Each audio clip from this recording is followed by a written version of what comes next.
नमस्कार, good morning. Times star नव भारत पर फिट इंडिया का सुपर हिट बुलेटिन देख रहे हैं आप सबके साथ में मैं हूं साक्षी मिश्रा। गुड मॉर्निंग, मैं हूं आपके साथ श्वेता श्रीवास्तव। दिल्ली के सेंट्रल पार्क से हम दोनों एक बार फिर से हाजिर हैं। तो देश दुनिया की हर बड़ी खबर, हर अपडेट के साथ में जानने के लिए बने रहिए आप हमारे साथ।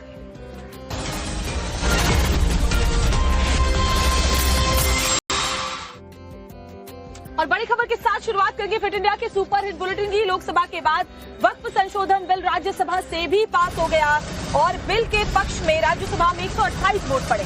वहीं बिल के खिलाफ की अगर बात की जाए तो 95 वोट पड़े और ये बिल फिलहाल राष्ट्रपति की मुहर लगने के लिए अब आगे भेज दिया गया है। तो बस एक कदम दूर है ये कानून बनने से। बड़ी खबर आपको बता रहे हैं, वक्फ संशोधन बिल राज्यसभा से भी पास हो गया और वक्फ दोनों सदनों यानी लोकसभा और राज्यसभा से पास होने के बाद अंतिम मुहर के लिए राष्ट्रपति के पास भेजा जाएगा। राष्ट्रपति की मुहर लगने के बाद में ये कानून बन जाएगा और तमाम उन बदलावों को अमल किया जाएगा, उनके ऊपर काम करना शुरू किया जाएगा जिनका जिक्र लगातार किया जा रहा है, जिनके ऊपर सियासी घमासान बीते कई दिनों से छिड़ा हुआ है।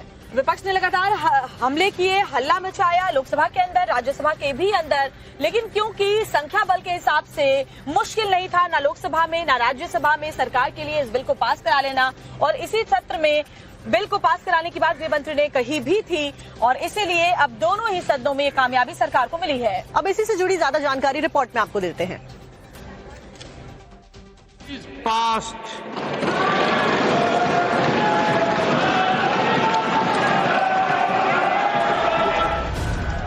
इस ऐलान के साथ ही देश की संसद में वक्फ संशोधन विधेयक को पास करा लिया गया। देर रात तक चली राज्यसभा में करीब 2:30 बजे इस बिल पर आखिरी वोटिंग हुई। वक्फ बिल के पक्ष में 128 वोट पड़े, जबकि विपक्ष की तरफ से इस बिल के खिलाफ 95 वोट डाले गए। बिल के पास होते ही एनडीए सांसदों की तरफ से संसद में जय श्री राम के नारे भी लगाए गए। Ayes 128।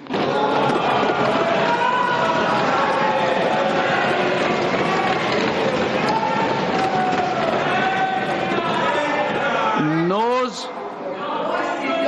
95।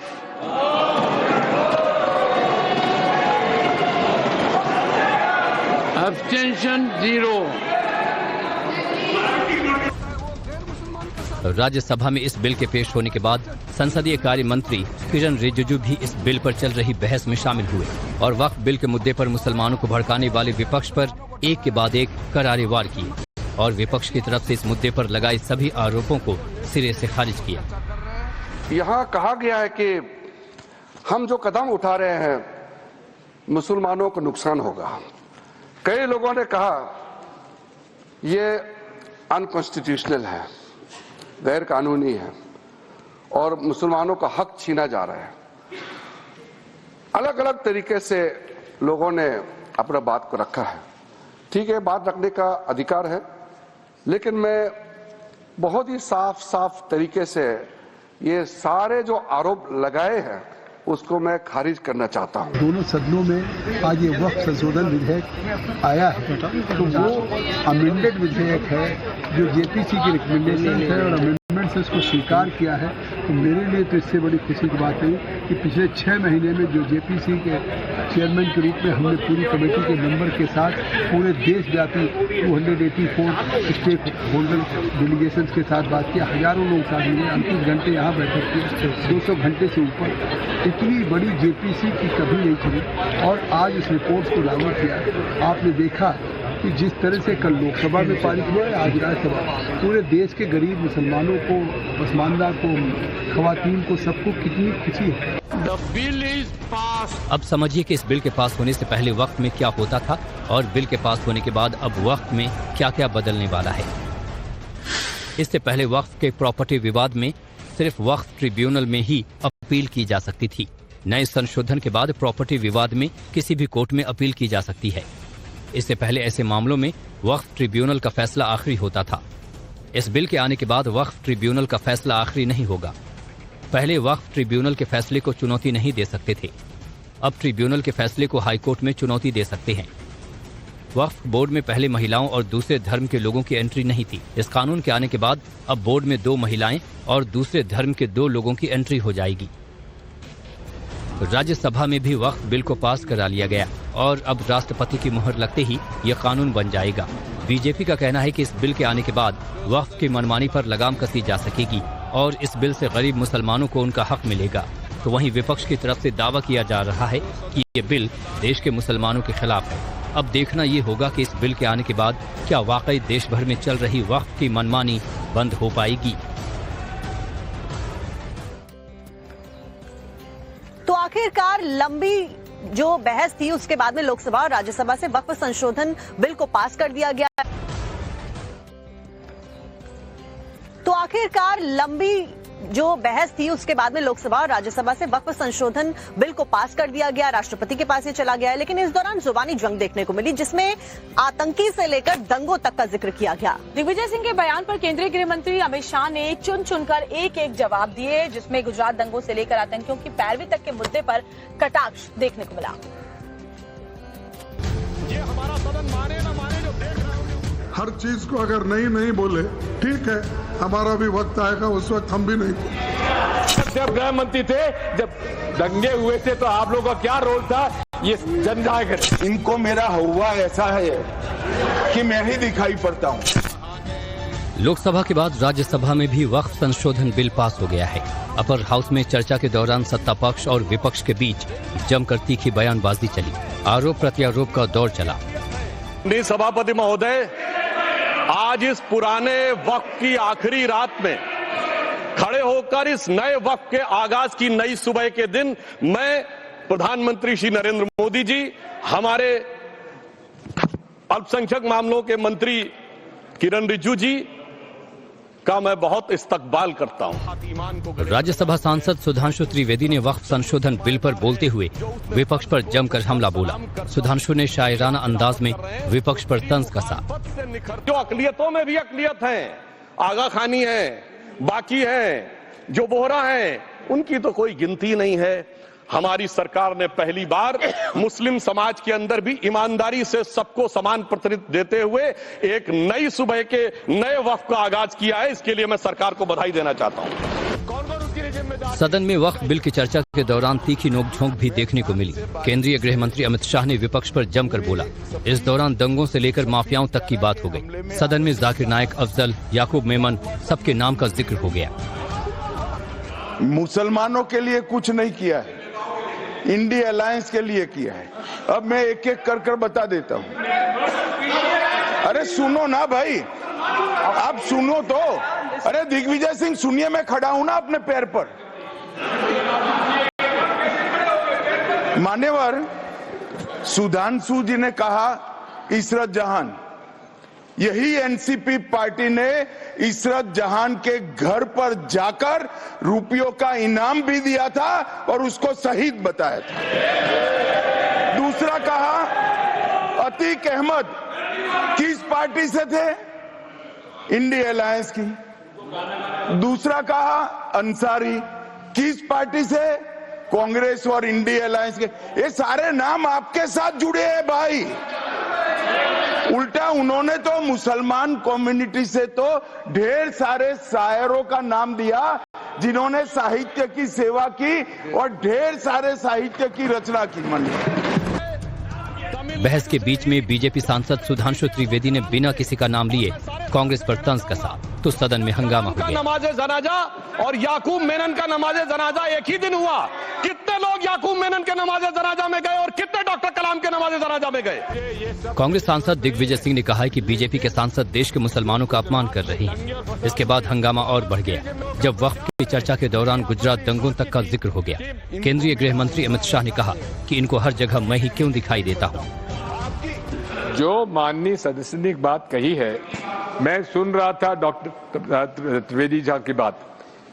उन्होंने कहा था ऐसे ऐसे ऐसे मुसलमान हम लोगों के साथ है और वैसे वैसे मुसलमान इन लोगों के साथ है।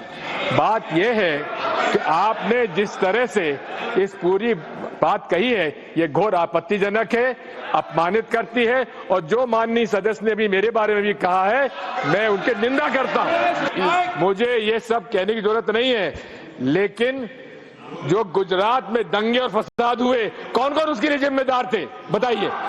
मान्यवर, मैं ध्यान से बारीकी से पूरे संवाद को सुन रहा हूं। माननीय सदस्य सुधांशु जी ने दिग्विजय सिंह का नाम नहीं दिया। अब वो खड़े होकर कहे मेरे बारे में कहा, इससे साबित हो गए।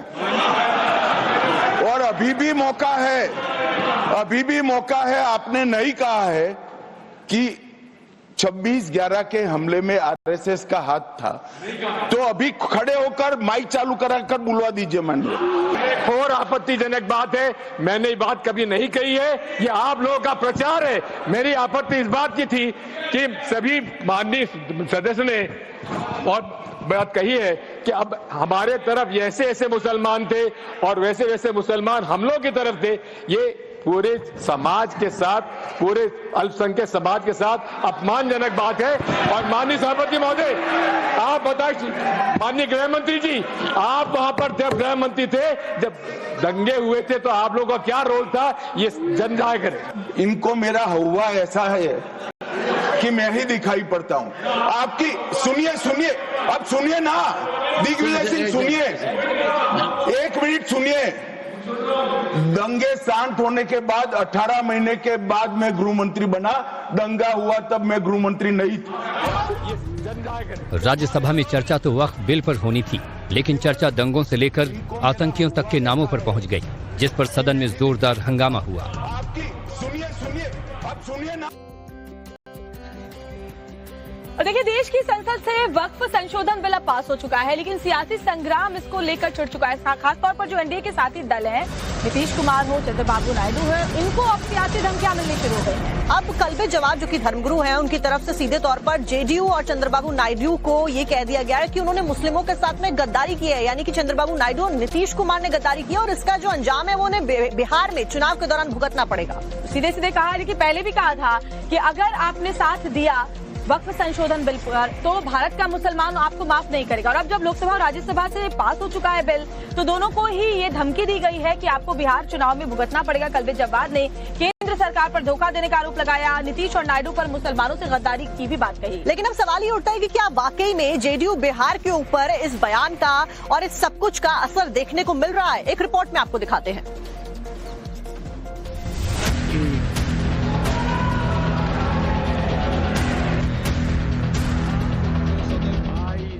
संसद से वक्फ अमेंडमेंट बिल पास होते ही सियासी गलियारों में सरगर्मी बढ़ने लगी है, जिसकी तपिश अब बीजेपी के साथी दलों तक पहुंच रही है। वक्फ को लेकर बीजेपी को पहले से ही टारगेट किया जा रहा है, तो वहीं अब सीधे तौर पर नीतीश नायडू को भी सबक सिखाने की बात होने लगी है। नीतीश जी ने और नायडू जी ने गद्दारी नहीं की, ये जुम्मे थे मेरे, गद्दारी नहीं की तो ये वक्फ बिल पास नहीं होगा, लेकिन उन्होंने गद्दारी की। और हम क्या समझते हैं कि मुसलमान और सेकुलर जो कौमें हैं वो कभी इस गद्दारी को भूलेंगी नहीं, और इंशाल्लाह इनको सजा दी जाएगी इस गद्दारी की जो उन्होंने की है, इलेक्शन में सजा दी जाएगी इनको। लिहाजा उनको भूल जाएंगे अब आइंदा गद्दारी करना, ऐसी सजा उनको मिलेगी इलेक्शन में कि आइंदा गद्दारी करना भूल जाएंगे वो। शिया मुस्लिम धर्मगुरु मौलाना कल्बे जवाब का कहना है कि वक्फ बिल का समर्थन कर बिहार के सीएम नीतीश कुमार और आंध्र प्रदेश सीएम चंद्रबाबू नायडू की पार्टी ने उनके साथ गद्दारी की है, तो साथ ही एनडीए सरकार पर धोखे का आरोप भी लगा रही हैं। धोखा दिया जा रहा है सिर्फ कब्जा करने के लिए, सिर्फ तबाह बर्बाद करने के लिए मुसलमानों को, पूरे हिंदुस्तान की पब्लिक को धोखा दिया जा रहा है, पार्लियामेंट के जरिए से धोखा दिया जा रहा है। ये बात हम सुप्रीम कोर्ट में पेश करेंगे। वक्फ बिल की खिलाफत की तपिश दिल्ली से बिहार तक भी पहुंचने लगी है। जेडीयू के डॉक्टर कासिम अंसारी और शाहनवाज मलिक ने बिल पर पार्टी स्टैंड के चलते नीतीश का साथ छोड़ दिया है। वक्फ बिल संशोधन पे नीतीश कुमार जो समर्थन दिया है, ये बहुत ही अफसोस की बात है, जिसकी वजह से मैं जेडीयू यानी नीतीश कुमार जेडीयू इस पार्टी के तमाम जिम्मेदारियों से मैं इस्तीफा देता हूं। इस्तीफे में दोनों जेडीयू नेताओं ने नीतीश कुमार पर मुसलमानों का दिल तोड़ने का आरोप लगाया है, तो वहीं इससे पहले नीतीश और नायडू को लेकर एआईएमआईएम चीफ ओवैसी भी हमला बोल चुके हैं। तो वक्फ संशोधन बिल राज्यसभा लोकसभा में पास तो जरूर हो गया है, लेकिन फिलहाल अलग अलग राज्यों में इसी को लेकर, क्योंकि आज जुमा है, अलर्ट पर रखा गया। मध्य प्रदेश, यूपी, बिहार और तमाम राज्यों में अलर्ट पर है पुलिस प्रशासन। तो वक्फ संशोधन बिल के पास होने के साथ ही अगर जो संवेदनशील इलाके हैं वहां किसी तरह से असामाजिक तत्व माहौल को बिगाड़ने की कोशिश ना करें, इसको लेकर के पुलिस लगातार अलर्ट मोड पर है। भड़काऊ पोस्टरों पर भी सख्त नजर है। और देखिए, क्योंकि ये भी कहा जा रहा था कि हम पूरे देश में को शाहीन बाग बना देंगे, दंगे कर देंगे, ऐसी बातें लोगों के द्वारा कही जा रही थी। उसी को लेकर पुलिस प्रशासन अलर्ट पर है, जिसमें लखनऊ, नोएडा, फतेहपुर में पुलिस ने फ्लैग मार्च निकाला। यूपी, एमपी, बिहार, दिल्ली, महाराष्ट्र में भी अलर्ट पर पुलिस बल नजर आ रहा है। तो सोशल मीडिया के जरिए अफवाहें न फैलाई जा सके, इसको लेकर भी पैनी नजर रखी जा रही है।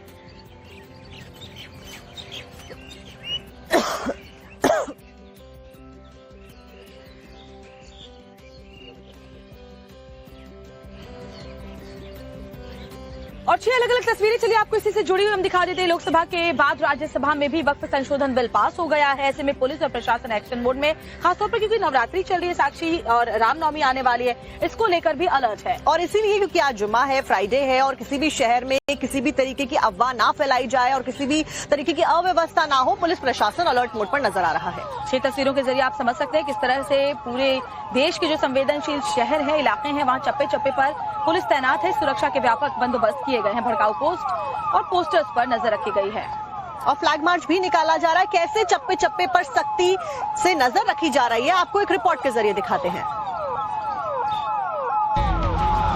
जो सदर विरोध में ना के Ayes 128. लोकसभा के बाद राज्यसभा में भी वक्फ संशोधन बिल पास हो गया है। Noes 95. संसद में बिल पास होते ही सरकार की नजर अब सड़क पर मुस्तैद हो गई है। संवेदनशील शहरों में फ्लैग मार्च निकाला जा रहा है। चप्पे चप्पे पर निगरानी रखी जा रही है।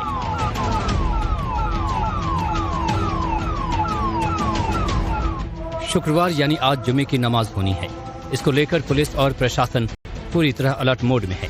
यानी संदेश साफ है कि कानून व्यवस्था को लेकर किसी भी तरह की कोई लापरवाही बर्दाश्त नहीं की जाएगी। लखनऊ हो चाहे मुरादाबाद हो, बांदा हो या फिर फतेहपुर, हर शहर में पुलिस और प्रशासन पूरी तरह से चौकस है। कहीं रात में सड़कों पर फ्लैग मार्च निकाला जा रहा है, तो कहीं हाई सिक्योरिटी जोन के तहत जमीन से लेकर आसमान तक निगरानी रखी जा रही है कि कोई भी शरारती तत्व माहौल न खराब कर सके। भी हमने अपने सोशल मीडिया सेल को पूरी तरीके से इक्विप कर रखा है कि कोई भी यदि इस प्रकार की भ्रांति फैलाए तो सबसे पहले उसका खंडन किया जाए, और यदि कोई ध्येय बना करके, मिशन बना करके लोगों के बीच में वैमनस्य फैलाना चाहता है तो उसके खिलाफ कार्रवाई भी की जाए, उसको गिरफ्तार करके जेल में भेजा जाए। नवरात्रि के दौरान किसी तरह की कोई गड़बड़ी न की जाए और जुमे की नमाज के बाद शहर में किसी भी तरह का कोई हुड़दंग न हो, इसके लिए चप्पे चप्पे पर सख्ती बरती जा रही है। संवेदनशील इलाकों में फ्लैग मार्च निकाला गया, पुलिस की तैनाती की गई। एक तरफ जहां पुलिस की टीम सोशल मीडिया और भड़काऊ पोस्टों पर भी नजर बनाए हुए है, तो वहीं शांति व्यवस्था बनाए रखने के लिए सोशल मीडिया पर भी निगरानी बरती जा रही है। तो वहीं गश्त के साथ साथ मुस्लिम इलाकों में ड्रोन से भी निगरानी रखी जा रही है। टीम के साथ मेरे द्वारा फ्लैग मार्च किया गया है। एक तरफ सभी शहर वासियों को, जनपद वासियों को आश्वासन देते हैं कि पुलिस हमेशा तत्पर है। यहाँ पे जितने भी संवेदनशील क्षेत्र हैं वहाँ पर QRT की तैनाती की गई है। साथ ही साथ ड्रोन कैमरों से निगरानी की जा रही है। लगातार पीस कमेटी की मीटिंग भी थाने स्तर पे, क्षेत्राधिकारी स्तर पे और जिले के स्तर पे संपन्न की गई है। इधर ग्रेटर नोएडा में जुमे की नमाज को सकुशल कराने के लिए भी सख्ती बरती गई है। नोएडा, ग्रेटर नोएडा, सेंट्रल नोएडा और पूरे कमिश्नरेट को कुल 24 जोन और 90 सेक्टरों में बांटा गया है। हर जोन और सेक्टर में पुलिस अधिकारियों और जवानों की तैनाती की गई है। लोकसभा और राज्यसभा में वक्फ संशोधन बिल पास हो गया है। ऐसे में कई मुस्लिम संगठनों में इसको लेकर नाराजगी भी है। इसी को लेकर पुलिस और प्रशासन ने एहतियात बरतते हुए चौकसी बढ़ा दी है, ताकि जुमे की नमाज के बाद किसी भी तरह की कोई गड़बड़ी की आशंका न रह सके।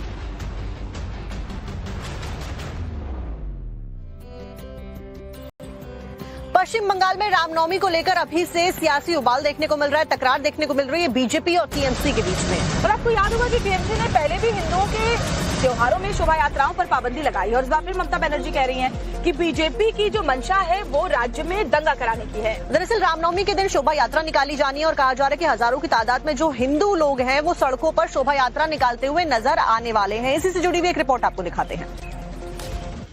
पश्चिम बंगाल में अगले साल विधानसभा के चुनाव होने हैं, लेकिन उससे पहले ही एक बार फिर सियासी पारा हाई हो गया है। रामनवमी को लेकर पश्चिम बंगाल में बीजेपी और टीएमसी आमने सामने आ गए हैं। हिंदू त्योहारों को लेकर ममता सरकार पर पहले से ही भेदभाव के आरोप लगते रहे हैं। अब हावड़ा में रामनवमी पर निकलने वाली शोभा यात्रा को लेकर टकराव शुरू हो गया है। कोलकाता पुलिस ने अंजनी पुत्र सेना को हावड़ा में शोभा यात्रा की इजाजत देने से इनकार कर दिया, जिसके बाद सियासी बखेड़ा शुरू हो गया। हावड़ा में जो हो रहा है उसका अंदेशा बीजेपी को पहले से था, इसलिए बीजेपी ने भी रामनवमी को लेकर पहले से प्लानिंग कर रखी है। बीजेपी ने ऐलान किया है कि रामनवमी के मौके पर पश्चिम बंगाल में 2000 शोभा यात्राएं निकाली जाएंगी। हर छोटे बड़े शहर में शोभा यात्रा निकाली जाएंगी। करीब 1 करोड़ हिंदू सड़क पर उतरेंगे। पिछले साल रामनवमी में पत्थरबाजी किया गया है एगरा में, वो वहाँ इस बार रैली होगा। 8 को मैं रहूंगा। मैं खुद नहीं, पूरा बंगाल का जितना भी बीजेपी पब्लिक रिप्रेजेंटेटिव है वो एक सनातनी के नाते सनातनी का जनता को साथ में लेते हुए इस बार रामनवमी का त्योहार बहुत हर्षोल्लास से मनाने का प्लानिंग हो रहा है। नंदीग्राम में आप 6 तारीख को मंदिर का भी शिलान्यास यस, तो उस दिन भी जो है आप नंदीग्राम में रहेंगे, वहाँ पर भी वहाँ सुबह फाउंडेशन स्टोन लेइंग होगा, उसका बाद पूरा दिन रैली चलेगा। बीजेपी के इस आह्वान को टीएमसी ने सियासी रूप दे दिया है। पश्चिम बंगाल के मुख्यमंत्री ममता ने कहा कि बीजेपी माहौल खराब करना चाहती है, वो दंगे करवाना चाहती है। कि जेले पुरे देवे, high welcome, catch me if you can. गरीब लोकेर सब काज बंद कर दिएছে सेंट्रल गवर्नमेंट। তাহলে সেন্ট্রাল গভর্নমেন্টে আছে কিসের জন্য? শুধু ধর্মীয় প্রবণতার নামে একটা নতুন ধর্মের আমদানি করে। हावड़ा में पिछले साल जहां पर शोभा यात्रा के दौरान हिंसा हुई थी, वहां पर पुलिस ने निगरानी बढ़ा दी है। बाइक पेट्रोलिंग के साथ साथ ड्रोन से इलाके पर नजर रखी जा रही है। चप्पे चप्पे पर कोलकाता पुलिस के जवान तैनात हैं। आज हावड़ा में अंजनी पुत्र सेना की रामनवमी शोभा यात्रा पर कलकत्ता हाईकोर्ट अपना फैसला सुनाएगा, लेकिन यात्रा से पहले ही पश्चिम बंगाल की सियासत गर्म हो गई है। अभिनेता मनोज कुमार, जो अपनी देशभक्ति की फिल्मों के लिए हमेशा जाने जाते रहे, उनका निधन हो गया है। 87 साल की उम्र में धीरूभाई अंबानी हॉस्पिटल में उन्होंने अंतिम सांस ली है। तो देशभक्ति के लिए और अपनी तमाम मूवीज के लिए उन्हें जाना जाता था और फिल्मों के लिए जाने के लिए उन्हें भारत कुमार के नाम से भी कहा जाता था। 87 वर्ष की आयु में कोकिलाबेन धीरूभाई अंबानी हॉस्पिटल में उनका निधन हो गया है। बड़ी खबर, भारत कुमार के नाम से जाने जाने वाले मनोज कुमार की कई ऐसी फिल्में थी जिन्होंने जबरदस्त लोगों के दिलों में जगह बनाई, जिनमें 10 नंबरी फिल्म थी। क्रांति के जरिए उन्होंने लोगों के अंदर एक अलग ही क्रांति पैदा की। रोटी कपड़ा और मकान हो या फिर पूरब और पश्चिम हो, इस तरह के तमाम जो फिल्में थी, उपकार, उसमें अपने अभिनय के लिए हमेशा याद किए जाते रहेंगे। और शिवानी हमारे साथ में, हमारी सहयोगी जुड़ गई ज्यादा जानकारी के लिए। शिवानी, क्या कुछ अपडेट है और आखिरकार उनका निधन कैसे हुआ? देखिए, काफी लंबे समय से वो बीमार चल रहे थे, इसकी सभी को जानकारी थी और अभिनेता और फिल्म निर्देशक रहे। 87 साल के वर्ष में उनका निधन हुआ है। 4 अप्रैल में आज यानी आज सुबह खबर आई है। बीते कई दिनों से वो मुंबई के कोकिलाबेन धीरूभाई अंबानी अस्पताल में मौजूद थे, जहां पर उन्होंने अपनी आखिरी सांसें ली। और जैसा कि हम सभी जानते हैं कि कई बेहतरीन फिल्मों में उन्होंने काम किया, लेकिन अपने पारिवारिक जीवन में बहुत ज्यादा सफल नहीं रहे। हम सभी जानते हैं कि किस तरीके से उन्हें उनकी पत्नी और बेटे द्वारा धोखा भी मिला। हालांकि उसके बाद भी उन्होंने फिल्म निर्देशक का काम कभी भी बंद नहीं किया। कई तमाम बड़ी फिल्में उसके बाद भी बनाई, बहुत ज्यादा सक्सेसफुल ना हो पाई क्योंकि वो उतना अटेंशन नहीं दे पाते थे। फाइनेंशियल लॉसेस भी उनको अपने जीवन में काफी ज्यादा हुए जब उनकी संपत्ति को उनकी पत्नी और बेटे द्वारा ले लिया गया था। लेकिन उसके बावजूद भी उन्होंने सिनेमा में अपना जो कंट्रीब्यूशन है वो कभी भी रोका नहीं, कभी भी कम नहीं किया। हालांकि उनकी जो अपीयरेंस थी पब्लिक डोमेन में, पब्लिक प्लेसेस पर, अवार्ड शोज में, वो उनकी स्वास्थ्य के चलते काफी लंबे समय से बेहद ही कम हो चुकी है।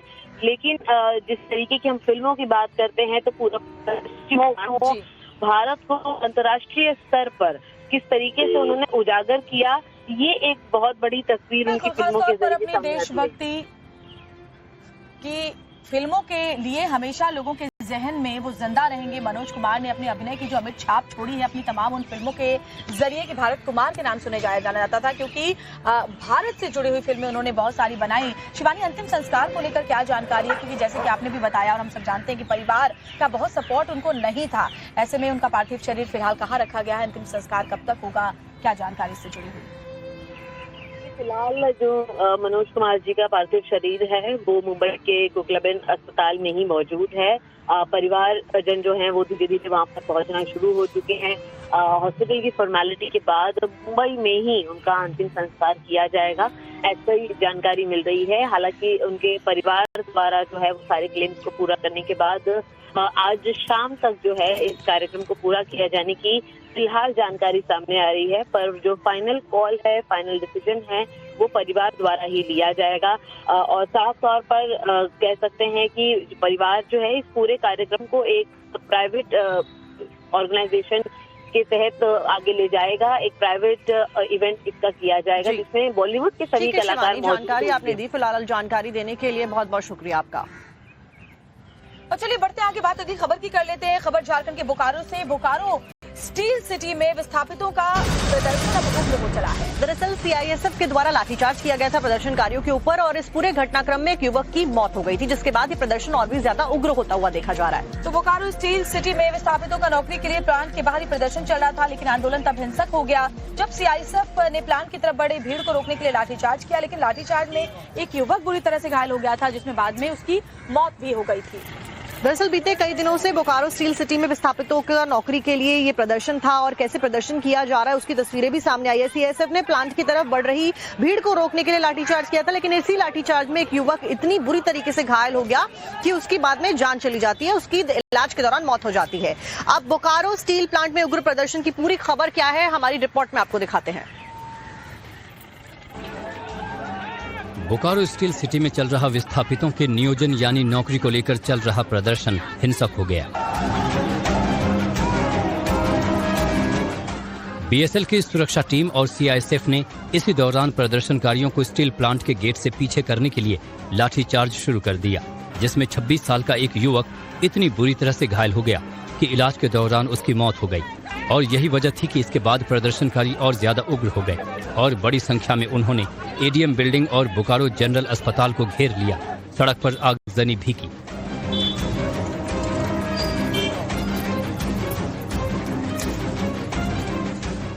सीआईएसएफ के इस लाठीचार्ज में कई लोगों के भी घायल होने की खबर है और इस लाठीचार्ज के बाद भी इलाके में और ज्यादा तनाव बढ़ गया है और विस्थापितों के बीच गुस्सा बढ़ गया है।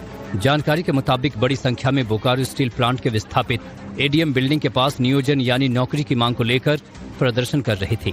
विस्थापितों का कहना है कि उन्होंने अपनी जमीन बीएसएल को दी थी, लेकिन आज तक उन्हें नौकरी नहीं मिली और जब उन्होंने अपनी मांगों को लेकर विरोध तेज किया तो वहां मौजूद सुरक्षा बलों ने लाठीचार्ज कर दिया। हालांकि इस मामले में सीआईएसएफ के डीआईजी दिग्विजय कुमार सिंह का कुछ और ही कहना है, सुनिए। प्रदर्शनकारी जो है बिना परमिशन के, उनको जिला प्रशासन से अनुमति नहीं थी, उसके बावजूद लोग आ गए और गेट के सामने उन्होंने पहले तो जाम कर लिया। कुछ देर के बाद जो है वो बीच बीच में हमारे लोगों पर पत्थरबाजी कर रहे थे या अटैक कर रहे थे।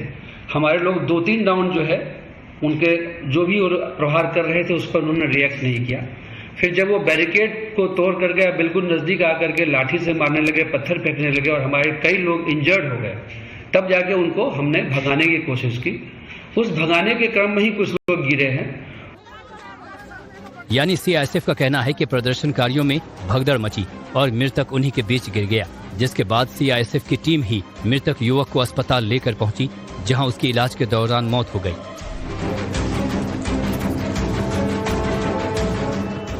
नौकरी की मांग के लिए धरने पर बैठे 26 साल के प्रेम महतो की मौत के बाद लोगों में काफी नाराजगी है। विरोध कर रहे लोगों का साफ साफ कहना है कि जब तक उन्हें न्याय नहीं मिलेगा वो अपना आंदोलन बंद नहीं करेंगे, बल्कि इसे हर दिन के साथ और तेज करेंगे। हालांकि मौके पर स्थिति को काबू में लाने के लिए प्रशासन ने अतिरिक्त पुलिस बल को तैनात कर दिया है।